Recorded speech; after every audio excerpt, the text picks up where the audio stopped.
The scenarios are purely fictional. They are not just hypothetical, but they are just statements of the kinds of situations that possibly could occur under very different circumstances than we have today. There's been some concern expressed to me by some officials of the Mexican government that one of the scenarios involves some problems with Mexico. That is not the same Mexico that we are dealing with today. The same is true with Japan. One of our closest and best allies is Japan.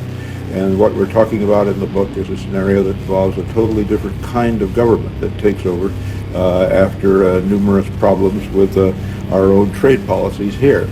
So that these are hypothetical situations. They shouldn't be judged as any kind of estimates of military actions that may be required in the future, unless the situation should change very, very drastically in many of the countries involved. Esquivel from the Mexican News Agency, sir.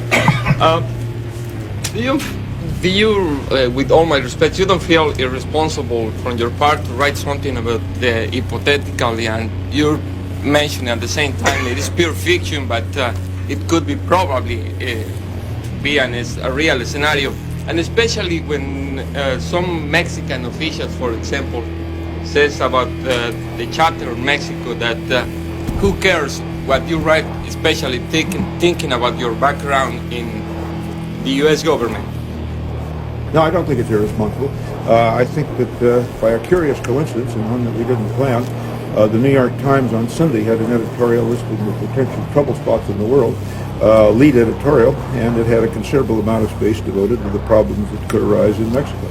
I don't think it's irresponsible. I think it's designed to show, and as you read the book, you'll see that the activities that the United States did in that Mexican scenario were designed to relieve the Mexican people of very major suffering caused by a guerrilla terrorist kind of activity that had taken over from the regular Mexican government after assassination.